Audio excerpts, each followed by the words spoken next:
Please kneel.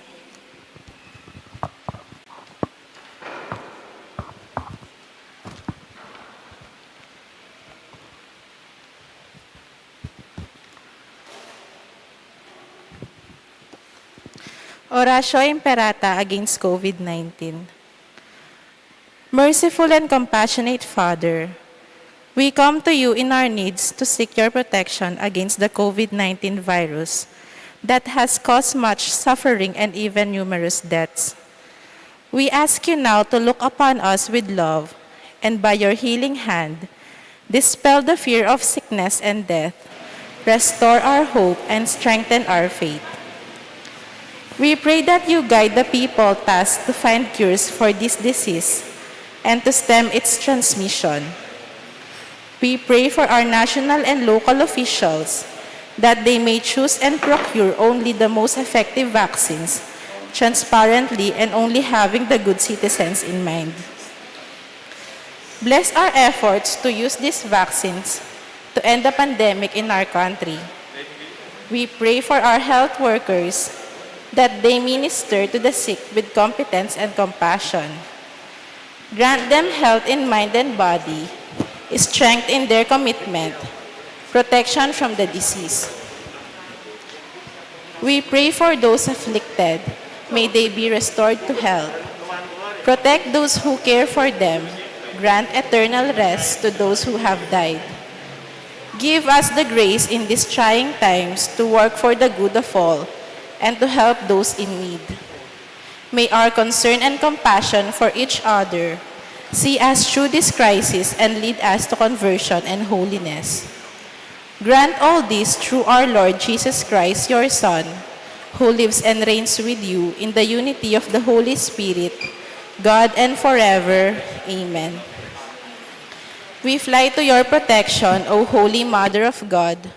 Do not despise our petition in our necessities, but deliver us always from all dangers, O glorious and blessed Virgin. Amen.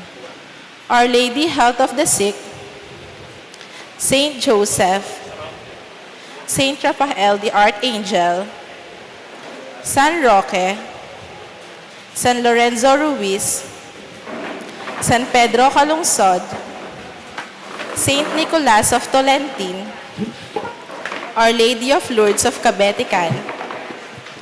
Please be seated. Let us include in our prayer in this Mass the thanksgiving offering of Mejia and David family, Eloisa Liangco Banal, Jeremiah Liangco, Carol Lavitag. Let us also pray for the quick recovery of Robert Josephson, Dr. Agnes Salvador, Sioni Pineda, Ana Nogoy Mangalino, Antoinette Guambao, Carlos Gian Franco Lavitag. For our faithful departed, let us pray for the eternal peace of Lucita Bulawan and the souls in purgatory. Please stand.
In the name of the Father, and of the Son, and of the Holy Spirit, Amen. the grace of our Lord Jesus Christ, and the love of God, and the communion of the Holy Spirit be with you all. And with your spirit. Coming together as God's family, let us pause for a moment of silence to acknowledge our sinfulness and recognize our need for God's mercy.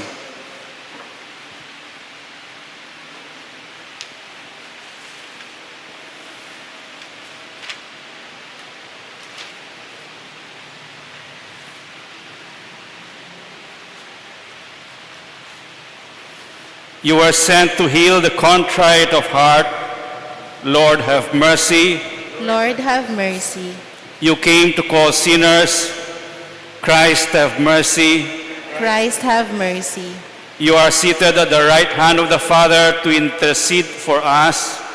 Lord, have mercy. Lord, have mercy. May Almighty God have mercy on us, forgive us our sins, and bring us to everlasting life. Amen.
Let us pray. O God, who teach us that you abide in hearts that are just and true, grant that we may be so fashioned by your grace as to become a dwelling pleasing to you. Through our Lord Jesus Christ, your Son, who lives and reigns with you in the unity of the Holy Spirit, God, forever and ever. Amen.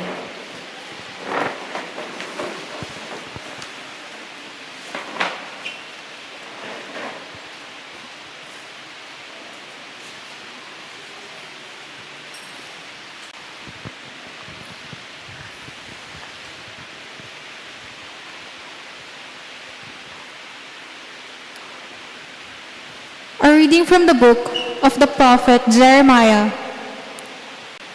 Thus says the Lord, "Cursed is the one who trusts in human beings, who seeks his strength in flesh, whose heart turns away from the Lord.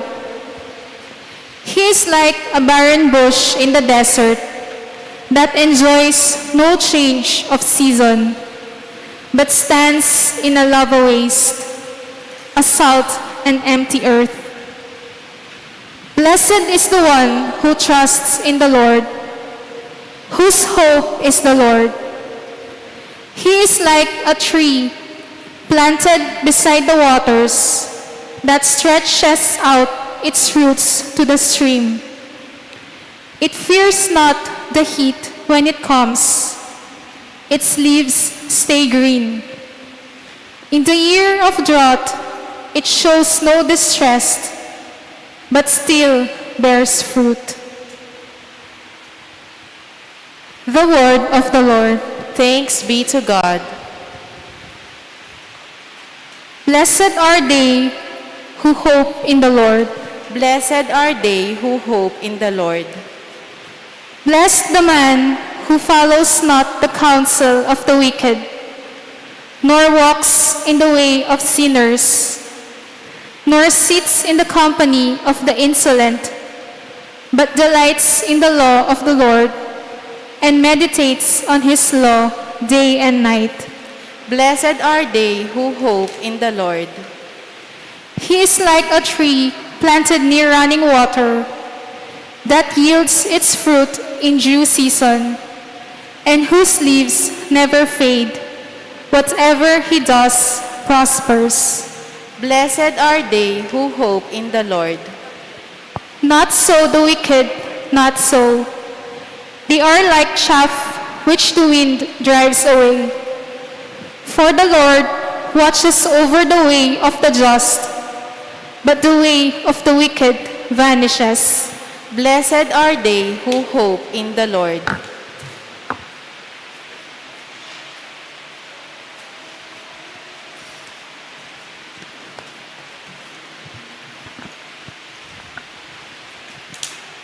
A reading from the first letter of St. Paul to the Corinthians. Brothers and sisters, if Christ is preached as raised from the dead, how can some among you say there is no resurrection of the dead? If the dead are not raised, neither has Christ been raised. And if Christ has not been raised, your faith is vain. You are still in your sins. Then those who have fallen asleep in Christ have perished. If for this life only we have hope in Christ, we are the most pitiable people of all. But now Christ has been raised from the dead, the first fruits of those who have fallen asleep. The word of the Lord. Thanks be to God.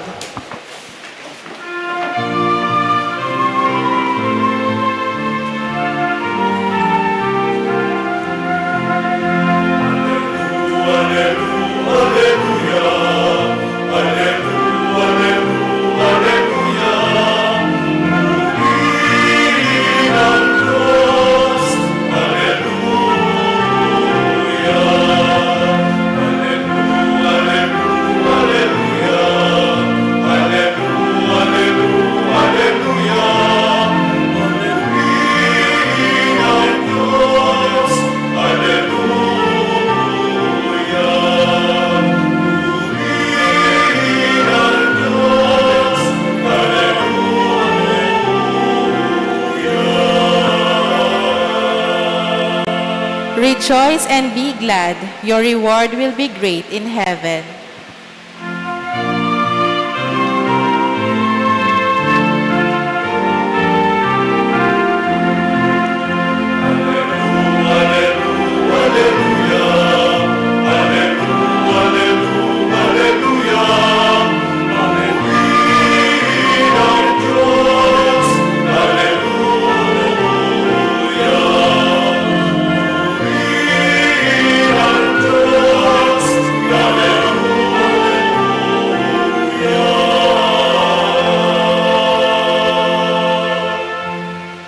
The Lord be with you. And with your spirit.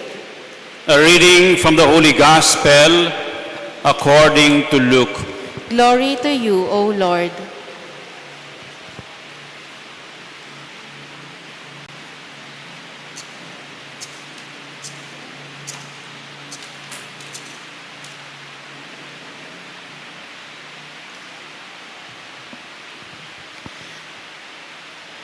Jesus came down with the 12 and stood on a stretch of level ground with a great crowd of his disciples and a large number of the people from all Judea and Jerusalem and the coastal region of Tyre and Sidon. And raising his eyes toward his disciples, he said, "Blessed are you who are poor, for the kingdom of God is yours. Blessed are you who are now hungry, for you will be satisfied. Blessed are you who are now weeping, for you will laugh. Blessed are you when people hate you and when they exclude you and insult you and denounce your name as evil on account of the Son of Man. Rejoice and leap for joy on that day. Behold, your reward will be great in heaven. For their ancestors treated the prophets in the same way. But woe to you who are rich, for you have received your consolation. Woe to you who are filled now, you will be hungry. Woe to you who laugh now, for you will grieve and weep. Woe to you when all speak well of you, for their ancestors treated the false prophets in this way. The Gospel of the Lord. Praise to you, Lord Jesus Christ.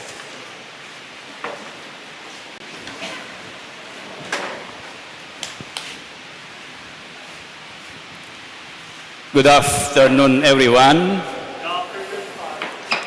Let us begin our reflection on the Gospel we've just read with an honest to goodness question.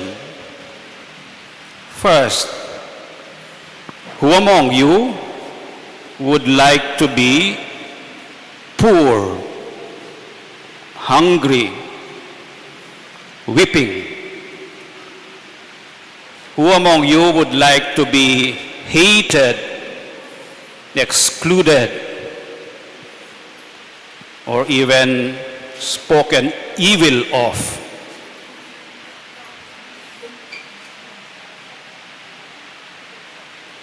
Meron ba? Would you like to be treated like this? Would you like a life like this? The second question also calls for, akong unang magtataas ng kamay niyan. Who would like to be rich? All of us. Huwag na kayong magkunwari. Di ba? To be filled, to be satisfied, to have all what we need. This is what we want. Ayaw natin yung kulang o magkulangan. Of course, we want to be happy. We want to laugh.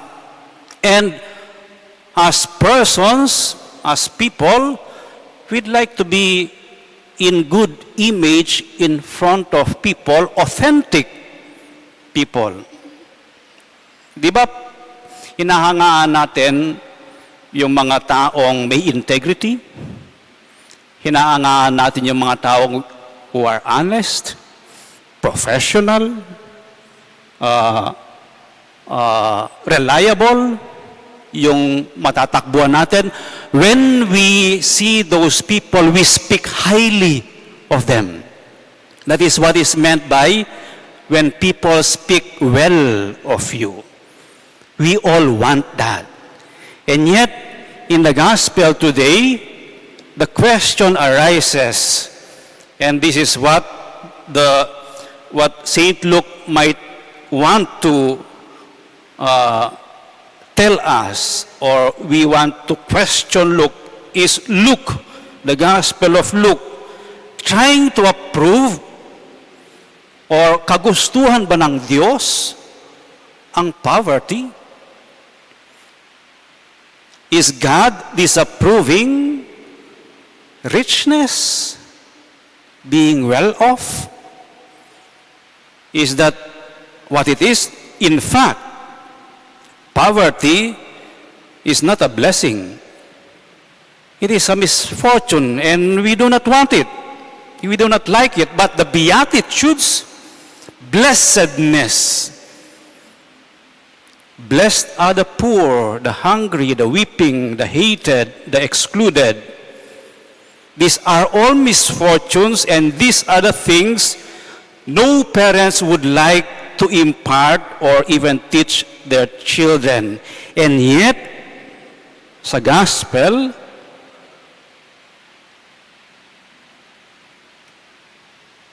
ang pinapaboran ng Diyos, those who are blessed, those who are preferred by God, are the poor, the hungry, the weeping, the excluded, the hated. And He warns, woe to you. Ito yung version ni St. Luke of the Beatitudes, 4:4. Sa Matthew, puro blessed. Pero kay Luke, meron siyang woe to you. Nakakaawa kayo. It's like a warning. No? It's like a warning, woe to you. This is what Luke presents to us and his disciples, the Beatitudes. Now, paano natin maintindihan na ito yung gusto ng Diyos? We need a key to understand the Beatitudes as presented by Luke. And the key is the phrase mentioned at the last part of the first part of the gospel. Sabi niya, blessed are you when people hate you, exclude and insult you, denounce your name as evil on account of the Son of Man. On account of the Son of Man. You are poor on account of the Son of Man, and in that sense, you are blessed. You are hungry, you go hungry, you are hungry because of the mission that you do in coordination or following the Son of Man, and then you are blessed. Poverty, weeping, hunger, being hated in and of themselves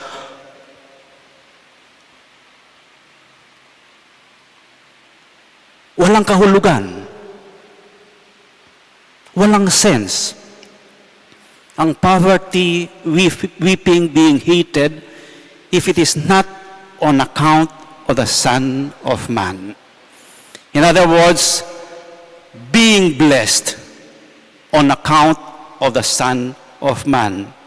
That is the key to Luke's understanding of the Beatitudes.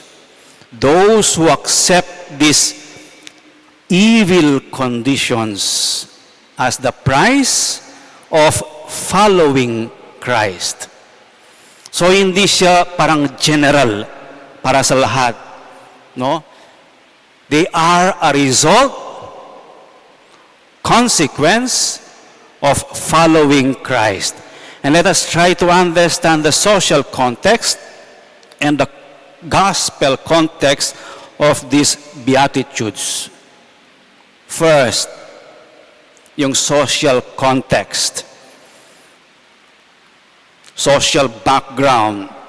Luke was writing his gospel in a very terrible time kasi merong persecutions ng mga Christians at that time. You profess that you are a Christian, you will be persecuted. You say you are a follower of Christ, papatayin ka. If you are a follower of Christ, these are the consequences that you will experience. Itatakwil ka ng pamilya mo. You will be disowned. You will be rejected by your friends. You will even be excluded in the synagogue. Hindi ka papapasukin. In the church, we call that you are excommunicated. You are no longer part of the community. That is the consequence of professing explicitly that they were followers of Christ. So the moment they declared their faith in Christ, automatically nawawalan sila ng ownership or possessions. Automatically they become poor. They are even excluded from being business partners or putting up their own businesses. Kahit na yung mayayaman na noon, when they profess that they are followers of Christ, immediately they become poor. Now, in the gospel, Jesus, from among many, chose 12. At sabi ng gospel, galing sila sa hillside and they went down with other people. And he instructed them and expressed to them these beatitudes. Parang ang sitwasyon nun, itong pinili ni Jesus na 12, they left all their kapanintunan. And they were really nervous. They were really sad. In fact, literally, they were crying. They were crying because they professed faithfulness, adherence to Christ, that they will follow Christ. They left everything.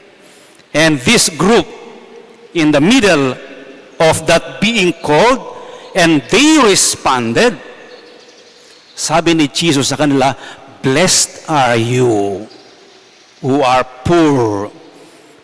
Yours will be the kingdom of heaven. You will get hungry if you follow me, but you will be satisfied. You will be sad if you follow me, but you will laugh later on. You will be hated.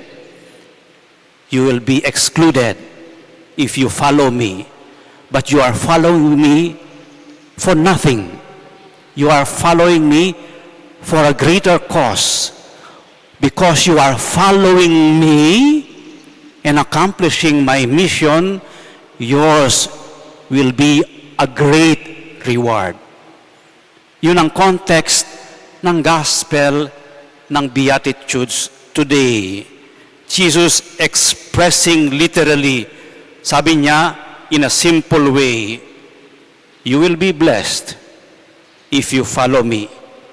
But if you follow me, you will experience poverty, hunger, hatred, and weeping." You will experience all this. Yung mga nag-decide to follow me, this is what you will experience. But those who decided not to follow Christ, woe to you.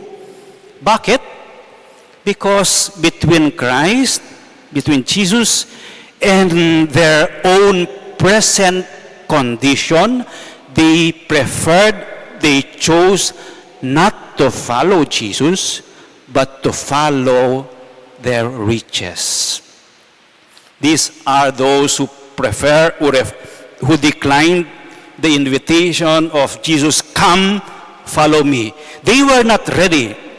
Of course, masasabi natin that everybody is ready to follow Christ. Am I going to give up my position in society? Mataas ng posisyon ko eh.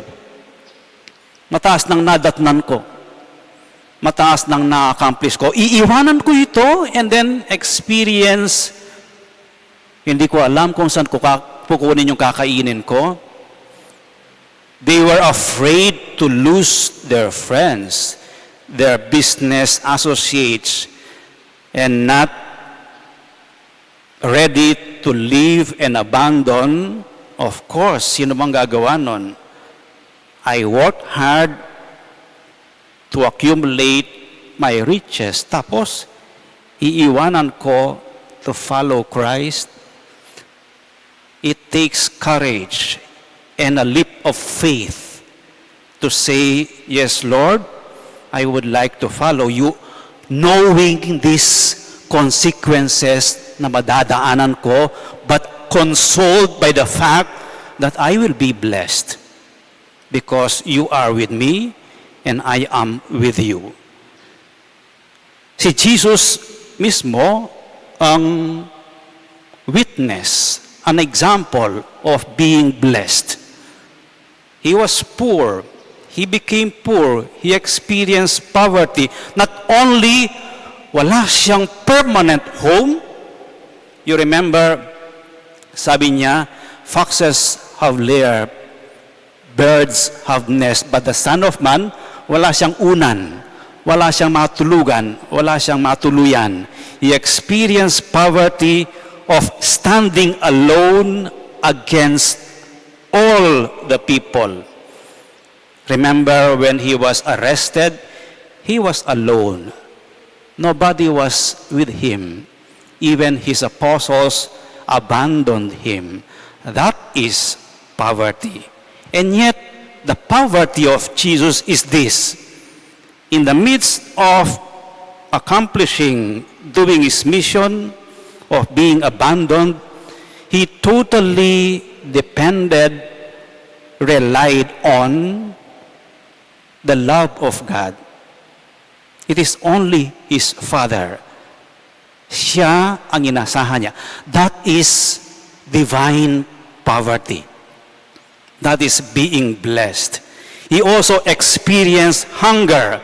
Remember sa ibang account ni St. Luke, he was attending to the needy, he was curing the sick, magpapahinga na lang sila, hinahabol pa sila ng mga tao, and the Gospel of St. Luke says, they were too busy, they did not have time to eat.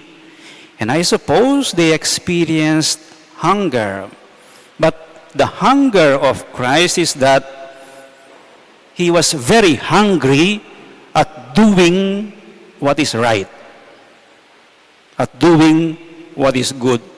He also wept when his friend Lazarus died. He wept. He wept also for his people who lost their opportunities to be visited by God. And most of all, si Christ mismo, he experienced rejection. He was shouted at. He was killed. He was hung on the cross by his own people. Only because he wanted to fulfill the mission that the Father has given him. And so the challenge and the call to us remains. Are we going to say yes, follow Christ, and be blessed amidst poverty, hunger, weeping, and rejection? Or tsaka na lang, tsaka na ako susunod sa iyo, and experience the woes that St. Luke expresses in his gospel. Come, follow me, asks for a response of generosity. And this is the vision of the God of the Beatitudes. It is a vision of a generous God. Yung mga poor, they will receive the kingdom of God because they follow Christ. Yung mga hungry, they will be satisfied. God will satisfy them. Those who are weeping, those who are rejected, God will give them what they need. That is the vision of a generous God. So let us pray at this Mass. The call of Christ is a call that is addressed to us every day. for the rest of our lives. Minsan, kahit na po ako, minsan I follow the path of riches. Ayoko ng hirap. Pwede kaya? But at times, I see myself, if I'm going to say yes to the call of Christ, to the priesthood, I have to give up a lot of things. Be poor and depend on the generosity of people. Pero minsan, ang hunger, ang poverty, nakakapagod din. Kaya dito lang muna ako, we vacillate. We move yes, no. Sometimes we pray at this Mass na patuloy tumibay ang ating yes to Jesus' invitation, come, follow me. Let us stand and profess our faith. All together let us say, I believe in God, in one God, the Father Almighty, maker of heaven and earth, of all things visible and invisible. I believe in one Lord Jesus Christ, the only begotten Son of God, born of the Father before all ages, God from God, light from light, true God from true God, begotten not made, consubstantial with the Father. Through him all things were made. For us men and for our salvation, he came down from heaven, and by the Holy Spirit was incarnate of the Virgin Mary, and became man. For our sake, he was crucified under Pontius Pilate. He suffered death and was buried, and rose again on the third day in accordance with the Scriptures. He ascended into heaven, and is seated at the right hand of the Father. He will come again in glory to judge the living and the dead, and his kingdom will have no end. I believe in the Holy Spirit, the Lord, the giver of life, who proceeds from the Father and the Son, who with the Father and the Son is adored and glorified, who has spoken through the prophets. I believe in one holy Catholic and Apostolic Church. I confess one baptism for the forgiveness of sins, and I look forward to the resurrection of the dead and the life of the world to come. Amen. rich and poor alike, God calls us together as sons and daughters of the Church. Let us pray to our Father with sincere hearts, and let our response be, Lord, hear our prayer. Please repeat. Lord, hear our prayer.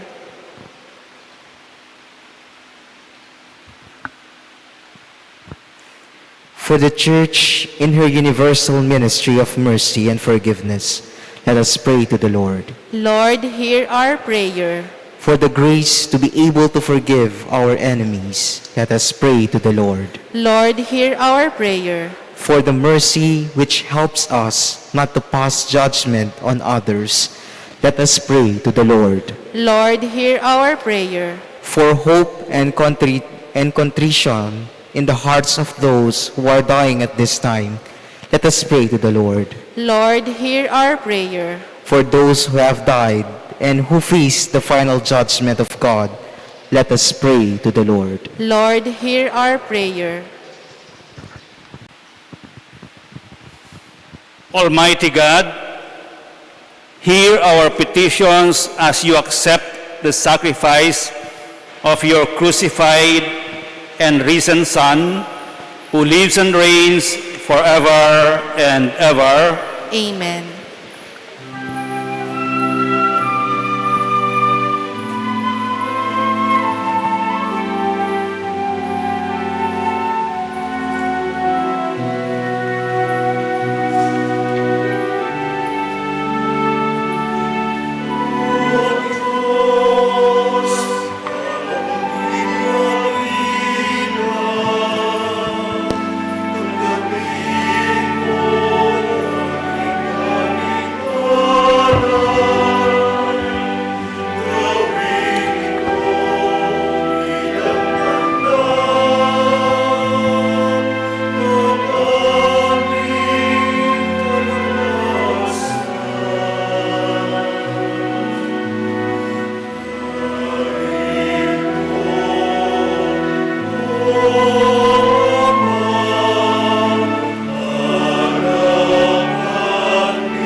Pray, brothers and sisters, that your sacrifice and mine may be acceptable to God, the Almighty Father. May the Lord accept the sacrifice at your hands for the praise and the glory of his name, for our good and the good of all his holy church. May this oblation, O Lord, we pray, cleanse and renew us, and may it become for those who do your will the source of eternal reward. We ask this through Christ our Lord. Amen. The Lord be with you. And with your spirit, Lift up your hearts. we lift them up to the Lord. Let us give thanks to the Lord our God. It is right and just, It is truly right and just, our duty and our salvation, always and everywhere to give you thanks, Lord, Holy Father, Almighty and eternal God, through Christ our Lord. For through his paschal mystery, he accomplished the marvelous deeds by which he has freed us from the yoke of sin and death, summoning us to the glory of being now called a chosen race, a royal priesthood, a holy nation, a people for your own possession, to proclaim everywhere your mighty works. For you have called us out of darkness into your own wonderful light. And so with angels and archangels, with thrones and dominions, and with all the hosts and powers of heaven, we sing the hymn of your glory, as without end we acclaim.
You are indeed holy, O Lord, the fount of all holiness.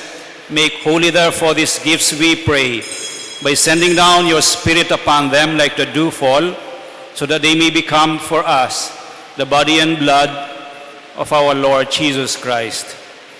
At the time he was betrayed and entered willingly into his passion, he took bread and giving thanks, broke it and gave it to his disciples, saying, "Take this, all of you, and eat of it, for this is my body, which will be given up for you."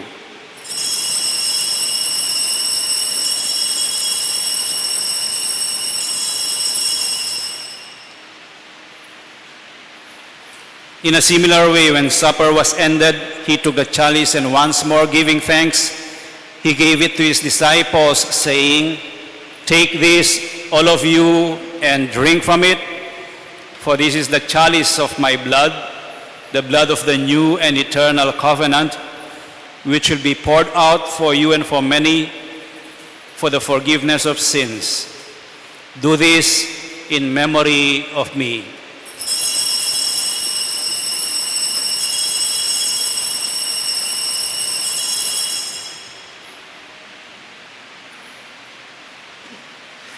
The mystery of faith.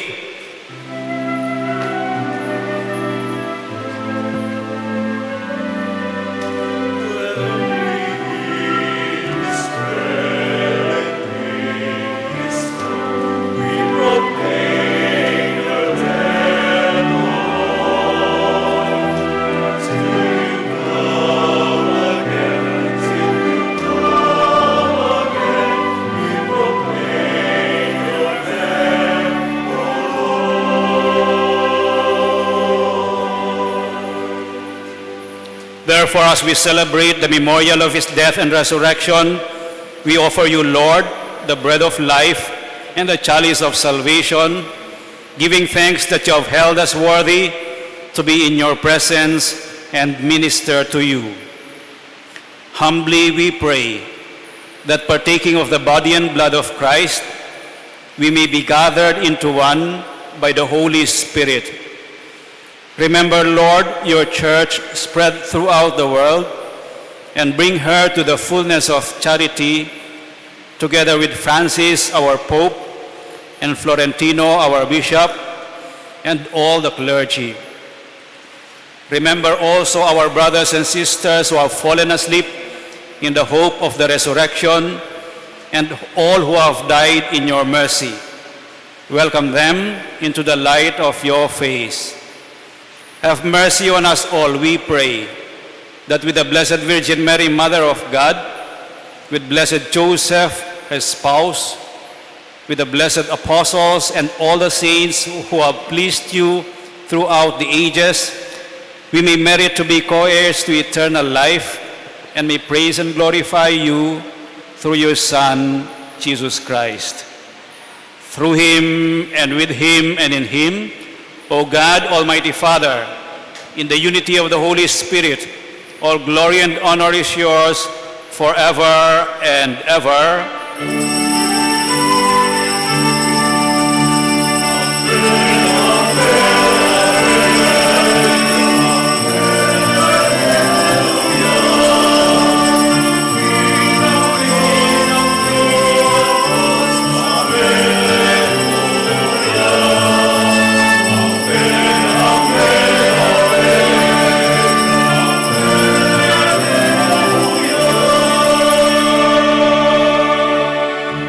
With faith and confidence now let us pray for the coming of the kingdom as Jesus taught us.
Deliver us, Lord, we pray, from every evil.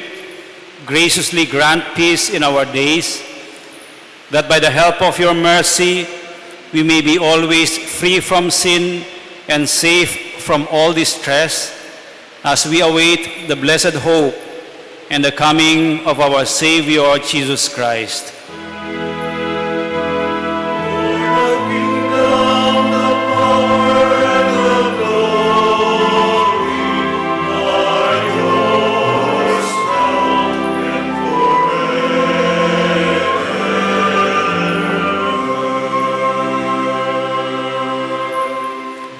Lord Jesus Christ, who said to your apostles, "Peace I leave you, my peace I give you," look not on our sins, but on the faith of your church, and graciously grant her peace and unity in accordance with your will, who live and reign forever and ever. Amen. The peace of the Lord be with you always. And with your spirit. Let us share with one another now the peace of Christ.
This is Jesus, the Lamb of God, who takes away the sins of the world. Happy are those who are invited to partake of this most holy communion. Lord, I am not worthy that you should enter under my roof, but only say the word, and my soul shall be healed. Act of spiritual communion. My Jesus, I believe that you are present in the most holy sacrament. I love you above all things, and I desire to receive you into my soul. Since I cannot at this moment receive you sacramentally, come at least spiritually into my heart. I embrace you as if you were already there, and unite myself wholly to you. Never permit me to be separated from you. Amen.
Prayer for the 2022 national and local elections.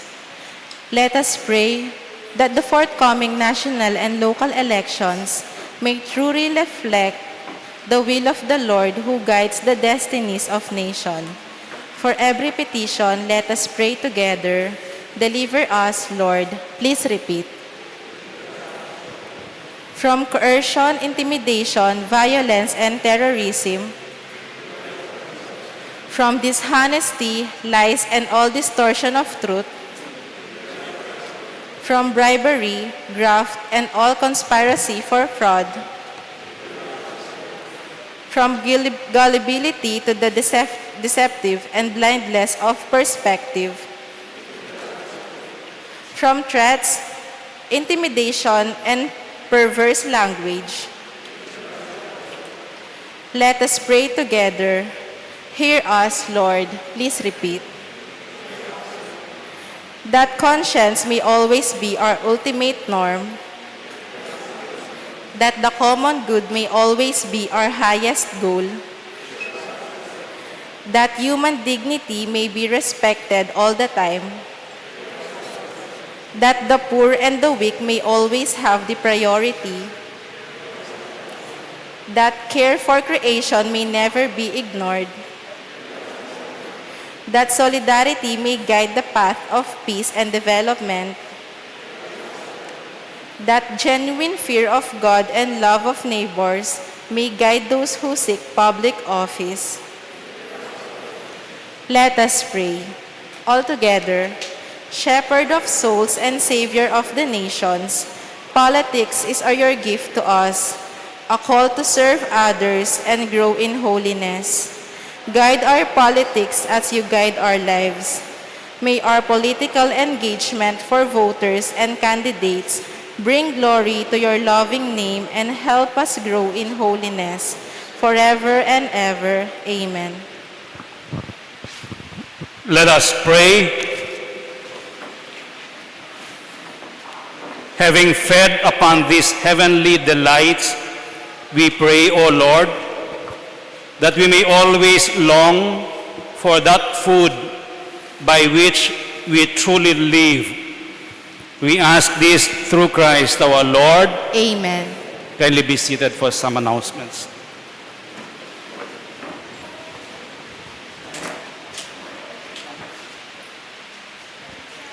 This is about the feast we celebrated last Friday. We'd like to thank all the donors, both in kind and in cash, and those who help out their energy by offering their energy and labor of love. This is thank you also for the Rectoral Council, which includes the different heads of the organizations in the shrine, and the Finance Council, which the two councils planned and implemented our celebration of the Feast of Our Lady of Lourdes. And to our mayor, barangay captain, and the barangay tanod who assisted in facilitating our security and the flow of the people during the celebration of the feast, the Sarag Rescue for the first aid, and the MDRRMC. Also thanks to the volunteers who prepared the shrine and the organizations, engineers Peter and Arthur, and also their laborers Val, Mike, Edgar, and Rolly and Noy, the Vicary of St. John Marie Vianney, for the gift giving we held last February 2, 3, and 4. Thank you to Mrs. Pineda for the tents, our guest priest during the Novena Masses, Father Layug and Alde, the choir of ASOLL, our shrine, the collectors and the greeters, the altar servers, the EMDC, both here and those who joined as guests last Friday, also the lectors and commentators and the youth who prepared the devotional materials we distributed during the fiesta. And the rectoral staff, Princess Dave, Loy, and Michelle, who helped out in the maintenance of the shrine. This is the partial report of the February 11, 2022 fiesta, which were accounted last Saturday. The total cash only for that day, the mass collections for the 8 masses was 210,000 with an average of 26,000 per mass. And then the walk-in donations plus the donation box for the fiesta, that donation box in front, with a total of 114,730. For the 8 masses, mass intentions, we received 68,830 with an average of 8,600 per mass. And then also the donations that we received from the anointing of the sick and the blessing of SAS at the old shrine, 8,358. The donation boxes in the comfort room, the donation box, the wooden donation box in front of the candle stands, and the donation box at the back, sa grotto, with a total of 425,982 that we counted. Of course, yung final, yung bilang ng bangko. Okay? The complete report will be posted towards the end of the month kasi we will still have to prepare the report, yung mga pumasok during the novena masses and the donors, and the list of names of donors need to be prepared. But to inform you that the net income of the Fiesta 2022 will be saved as Fiesta and Project Fund. Walang hati ang rector. It will all be Fiesta funds and project funds. Okay, para next year or the other, we will be spending some money for the La Concordia pilgrimage on Saturday, no? And we will take it from the funds of the Fiesta. Okay? So yung 425,000, madadagdagan pa yan dahil wala tayong utang. Yung babayaran natin mga less than 10,000 na lang. So, baka aabot yan ng 500,000. No? Na may pondo tayo. I was just reflecting on the event of, because I encountered a lot of people who came in and donated a lot of things, both in cash and in kind.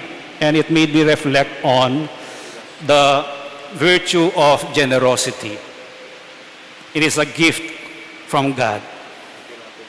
Our act of giving is itself a gift, an inspiration coming from the Holy Spirit. And it is genuine, it is authentic when what is first and foremost in our mind is the other. The other refers to God. When we give, we are reminded of the giver God, the God who is generous, the God who gives. But also when we give, we think of the other, not ourselves. The other person, the poor, and also the community, that what we give helps to build up the community as a community of faith. In effect, when the giver gives, when he enacts generosity, dapat may kasama ring tuwa, no? Hindi sense of duty. Hindi rin parang napipilitan. But the giver rejoices quietly. And that is enough for him or her. And it made me look at the prayer for generosity, which I've learned from the Jesuits when I was studying at San Jose Seminary and the Ateneo de Manila University. Pinukpok sa amin ito. And they developed it, they expounded it time and time again to us. Maybe we can pray it together. All together, Lord Jesus, Teach me to be generous. Teach me to serve as you deserve, to give and not to count the cost, to fight and not to heed the wounds, to labor and not to seek to rest, to give of myself and not to ask for a reward, except the reward of knowing that I am doing your will. So the next steps sa ating paggamit ng shrine, we will maintain it, clean it, no? And continue to use it and have our own liturgy here as long as possible. No? As long as possible. Sana wala nang ulan muna this year. O kaya walang baha. But all constructions, small and big, stop muna until we have accounted all the funds of the fiesta. Despite the fact that there are still pending jobs to do, but they are minimal. Okay? We will try to assess the present condition of the shrine and try to hold some exploratory conversations and consultations in order to find the most enduring and resilient solution to flooding. Enduring yung mahaba, no? Kahit na may flood, magagamit natin ito or makokontrol yung flood. Kahit na malakas ang typhoon at ulan, magiging resilient siya, it can survive yung flooding. Because there are a lot of areas and places and countries who are under or below sea level, but they are not flooded. Maybe we can find that technology here because mababa ang Cabetican. No? If we find that, then we will decide, and after deciding, we will try to raise funds in order to solve the flooding and make concrete plans, implement it, monitor, and evaluate it. Hopefully, maging mahaba yung paggamit natin so that we can put up some sense of permanence in the improvement that we will do or enhancement that we will do in the shrine. Otherwise, yung ginastos natin ng mga 600,000 for this year in order to use it, baka masayang lang kung babaha lang din. Okay? I'd like to invite you to join us on Saturday for the La Concordia pilgrimage, and this is the schedule. There is no Mass at 8 a.m. as we regularly hold it, but we will have the praying of the Rosary, the presentation of the history of Our Lady of Lourdes Shrine, lunch, yung mga participants, KKB, Holy Hour is from 12 noon to 1 p.m. Thereafter, we will hold the procession and then the Mass here at the shrine. Sana makapunta po kayo. Please kneel for the prayer to Our Lady of Lourdes.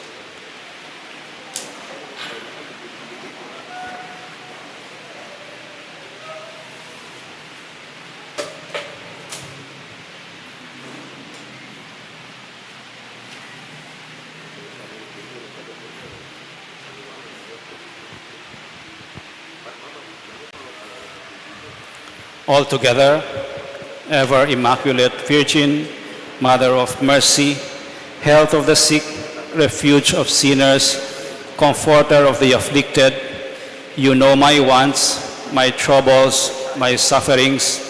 Look with mercy on me.